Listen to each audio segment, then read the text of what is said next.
Uh, Good afternoon. Thank you all for joining us for this special media briefing on the occasion of the 14th Foreign Ministers Framework Dialogue between India and Australia. We are delighted to have with us External Affairs Minister Dr. S. Jaishankar, as well as the Foreign Minister of Australia, Senator Excellency Penny Wong. I would request both ministers to make brief opening remarks, after which we'll take a few questions. Please note there is a very hard stop we have, so the number of questions will be limited. Sir, the floor is yours.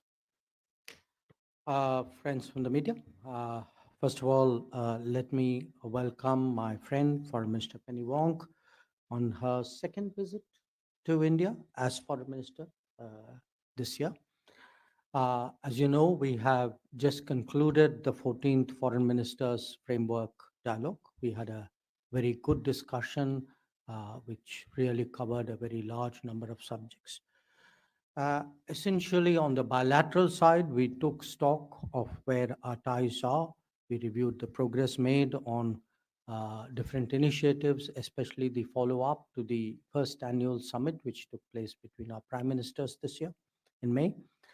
There is, I can say without exaggeration, a real momentum in the India-Australia Comprehensive Strategic Partnership. Our prime ministers actually exchanged visits this year. Prime Minister Albanese was in India again in September for the G20. And I would really also, on that note, like to thank Foreign Minister Wong for Australia's strong and consistent support given to us in the context of our G20 presidency. Yesterday, Raksha Mantri ji and I held the second India-Australia 2+2 Foreign and Defence Ministers Dialogue, along with Deputy Prime Minister Richard Marles and Foreign Minister Penny Wong. And this, again, as you would be aware, is a format we have with select partners. It is reflective of the growing and deepening engagement between our two countries. And I must say, it was a very productive 2+2. Where India and Australia are concerned, I can say that there have really been many firsts in our relationship this year. We have made a new beginning with the Comprehensive Strategic Partnership. The Economic Cooperation and Trade Agreement entered into force, and this is the first year that we are seeing its impact, which has been very positive on our trade. As I said, we saw the first annual summit. There were two visits by the Australian Prime Minister. When our PM went to Australia, we established Little India in Sydney. We saw consulates, new consulates general on both sides. The Australians in Bengaluru, we are opening ours in Brisbane. More direct flight connections.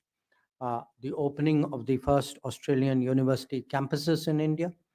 An agreement on mutual recognition of educational qualifications, migration and mobility arrangement. So as you can see, really every facet of this relationship is actually on the move. Today, amongst other things, we also discussed, highlighted the importance of moving on the Comprehensive Economic Cooperation Agreement, the CECA negotiations. We spoke of the way forward for greater mobility of our students and professionals. And we are committed, both of us, to ensuring that we build more trusted, reliable, and resilient supply chains in the Indo-Pacific so that there is broader and inclusive growth. As part of the 2+2 and as again part of our own dialogue today, we had an extensive discussion on security issues. We shared growing convergences with Australia. And at the heart of it is really a shared commitment to a free, open, inclusive, prosperous, and rules-based Indo-Pacific region based on UNCLOS as the constitution of the seas. Minister Wong and I also spoke about terrorism, radicalism, and extremism. Again, you would all know that we have cooperated very closely in forums, including the FATF. In terms of regional and global issues, we discussed understandably in great detail what is the current situation in West Asia or the Middle East. We spoke on our region, that is South Asia. Uh, Minister Wong spoke to me about their region, particularly the Pacific area. We discuss Southeast Asia, ASEAN, where we actually approach it literally from the two ends, and of course the larger Indo-Pacific region as well. What I do want to stress is that as liberal democracies, as Quad partners, we would continue to work towards a rules-based international order. We will support freedom of navigation in international waters, promote connectivity, growth, and security for all while respecting the territorial integrity and sovereignty of all states. So let me conclude once again by thanking Penny, Minister Wong, for her presence in India today. I know she will speak about it, but in anticipation, want to say that I accepted her kind invitation to visit Australia for an important event which will take place next year. So thank you, and may I request Penny if you would make your remarks. Thank you very much, Foreign Minister or External Affairs Minister Jaishankar. And can I say it's fantastic to be here in New Delhi again, and it's wonderful to have had the opportunity over a couple of days in the 2+2 and also today in the Foreign Ministers Framework Dialogue to have the opportunity to engage directly with Jai. Jai was actually the first counterpart I met after being sworn in as Australia's Foreign Minister. And I think he is the person or the counterpart with whom I've met most in the period I've been Australia's Foreign Minister. I think it's some 11 times if you include bilaterals, trilaterals, the Quad, and other fora that we've met in 2023. This has been a milestone year in our partnership, and it's critical for the Met region. We are, as Dr. Jaishankar said, we are comprehensive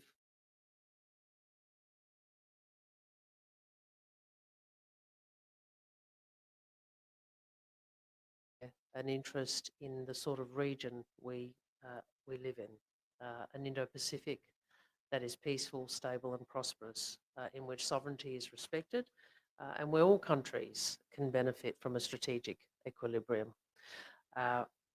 We can only build and sustain this region by working with others, and I can't emphasize sufficiently how important we see India to that project. I thank Jai for his kind comments about our support on the G20. We certainly did want to ensure we worked with India as much as we were able to make this make it a successful G20 year. India is also hosting the Quad meeting early next year, so we equally would want to work with India to ensure that that is as successful and positive as it can be. Today we did discuss many issues. We discussed, amongst other things, our work in the Indian Ocean region, how we can collaborate on shared challenges, climate change, maritime security, the health of the oceans. We're at either end, literally, of the Indian Ocean, and we have the largest Indian Ocean coastlines of any nation. So we share a lot. So it's central defining both of us, and it brings us together. So as Jai referenced, I'm pleased to confirm today that Australia will host the Indian Ocean Conference in Perth in February of next year. It's an opportunity to discuss practical solutions for the key challenges facing the region. And I also look forward to welcoming Jai to Australia, not only for that, but for Raisina Down Under, an event in Canberra, which will follow soon after the Down Under version of the Raisina Dialogue. We discussed today the momentum we're seeing in our economic engagement, educational links, and people ties more broadly. We're obviously working hard to expand this cooperation, including through a new 1.5 track strategic dialogue. Today, I also announced an Australia-Indian audio-visual co-production agreement, which has come into force, which we are very interested in, and which will, we hope, open up new markets and allow more Australian and Bollywood films and series to reach new audiences. There's a lot we can discuss, but I want to close the opening remarks by again reiterating my thanks to Jai for his intellectual contribution to multilateral and regional issues, for his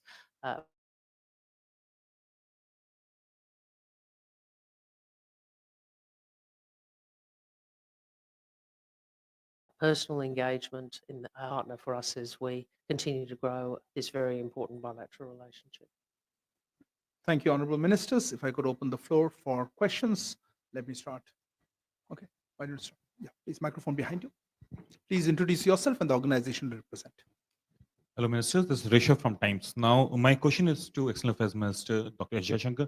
Dr. Jaishankar, in the meeting yesterday and today with your counterpart, was Israel-Hamas conflict discussed? And I would take this opportunity to even ask question to you, Senator. Senator, if we can ask, was there commonality between the status that India and Australia take on Israel-Hamas war, or are there divergences as well between the two countries on this very topic, Israel-Hamas conflict? Well, we've had different occasions to put out our position because, as you know, since October 7th, there have been numerous conversations at the Prime Minister's level, at my level. The spokesperson has also spoken. So let me sort of stitch it all together and in a way summarize what is our position. There are different aspects of the very complex and challenging situation that we face today. One, of course, is terrorism, what happened on October 7th. And we think nationally as well as the international community that we should never compromise terrorism. We should be very clear about it. So there is that, therefore, that basket, and to it also the hostages issue. There's a second set of issues, and this is the humanitarian crisis that we see in Gaza today. The need for humanitarian assistance, which is very urgent, and the observance of international humanitarian law there. So that's the second set of issues. And the third set of issues relate to the rights and the future of the Palestinians. That too has to have a solution. And that solution, in our view and in the view of many countries in the world, can only come from a two-state solution. So today I would say the consideration of the situation in West Asia is, if you have these three broad sets of issues, we have to find a way by which all of them are addressed. When we hear one asserted at the expense of another, that is not really going to lead to a way forward. So I think the challenge for all of us collectively is that how do all these facets of what is clearly a complicated issue, which has a history to it, how do we deal with all of them? I think that is really what we discussed, and my impression is that the Australian position is very similar to us, but I would leave Minister Penny Wong to speak for herself. Thanks very much, and thank you for the question. The first point I'd make is we are seeing a humanitarian situation in Gaza which is dire. I've described it as catastrophic, and human suffering is widespread, and the world is rightly engaged on this issue. In terms of what Jai has just said, we share the view that what occurred on October 7 was an act of terrorism and it needs to be unequivocally condemned. We share the view that the hostages should be released, and we repeat our call for that. On the humanitarian crisis, we have taken a very clear view, which we've articulated publicly, about the importance of international law, the need for Israel to observe in its actions international law, including the protection of civilians. And on the, there's more I can say about that, but I'd refer you to my other public remarks. And on the Palestinian, on the aspirations of the Palestinian people, I think what this shows us is that we do need a political solution.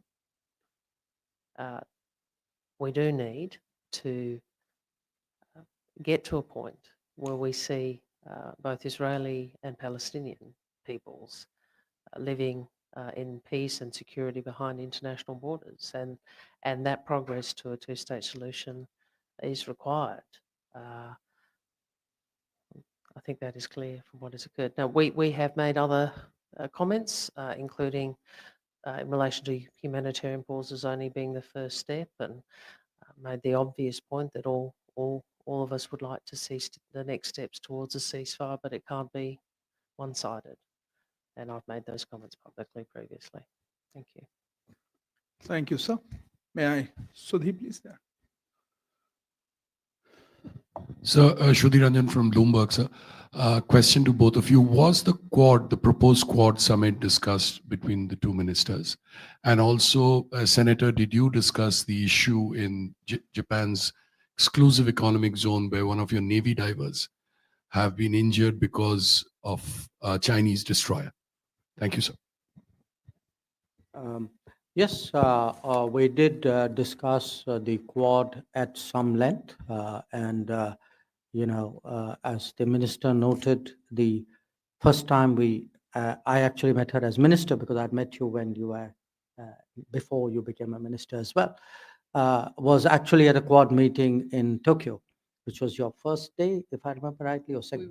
I was a little yeah, yes, but the point, which we agreed on is that the Quad has made enormous progress in the last few years. In fact, every meeting has added to the agenda of the Quad, to the substance of the Quad. So there's really a very broad range of issues today that we are cooperating on. But that said, there is a natural inclination to push the envelope, to find new convergences, to explore fresh areas of cooperation. And a lot of our conversation today, because we are preparing really for a Quad meeting sometime early next year. Our discussions really centered around what more could we do to add to the Quad. I think we had some ideas between us, which you'll of course see in due course when the Quad meets. Well, thank you. Look, we do regard one of the important components or aspects of our partnership with India is obviously our partnership in the context of the Quad, and rightly that it occupied a fair degree of our discussion, as Dr. Jaishankar has outlined, and we look forward to the next meeting, and we look forward to the Quad's continued contribution to the region we want to live in and to the betterment of the peoples of the region. In relation to the incident to which you refer, I'd make a few points. The first is that the safety and well-being of Australian Defence personnel is our utmost priority. The second point I'd make is to again reiterate that we have raised our serious concerns with the Chinese authorities following what we regard as unsafe and unprofessional interaction with the PLA Navy destroyer. I would again make the point that these events occurred within Japan's EEZ and in international waters, and Australia's principal position is that we expect all countries, including ourselves, to operate militaries in a safe and a professional manner. Thank you. Yes, please. Yeah. Microphone. Yes.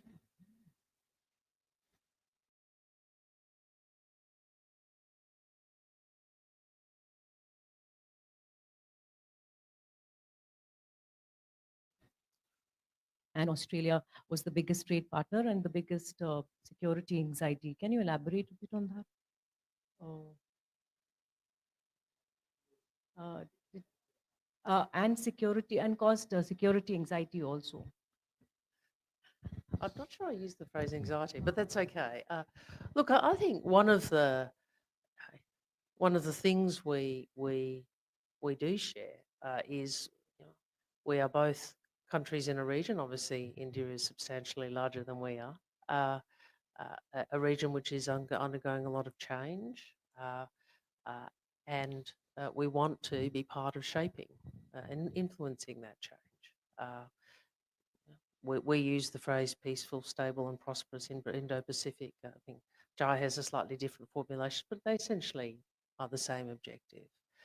We also recognise that, you know, China's importance and place in the region and globally, and we continue to engage with China. Certainly, we both have very substantive economic relationship with China, and China is a country with whom we will continue to engage. The way in which we describe it is, you know, we will cooperate where we can, and there are areas where we can. We will disagree where we must, and we will engage in our national interests. And that is the way in which we have described our approach to the relationship with China. So, My question is to Foreign Minister Jaishankar. Sir, was a diplomatic standoff between India and Canada discussed? Well, I don't know if that's the word I would use, but did we discuss issues between India and Canada? Yes, I spoke about it to Minister Wong, and as you know, Australia has a good, strong, close relationship with both of us. So I felt it was important that Australia get our perspective on the issue, and you know that from our point of view, the key issue is really the space which has been given to extremism and radicalism in Canada. So, so therefore, the short answer is yes, we discussed it. Yes, I spoke to her about our perspective, and she did listen to me very carefully. I do always listen to the External Affairs Minister carefully. Look, I'd point you to my previous comments in relation to this matter, which I've responded to it on a number of occasions. Thank you. take one last question. So, oh, sorry. So do you have time for a couple of questions? Kalur, go ahead. Mr. Wong, this is Kaulol Bhattacharjee from The Hindu. Since we talked about the two-state solution, I wanted to get back to it and ask you, for the two-state solution, would you also clarify your position as far as the Israeli settlements are concerned? Or what's really Australian position on the Israeli settlements that are eroding the Palestinian territory over the years? And also, would you prefer Israel to go back to the 1967 borders?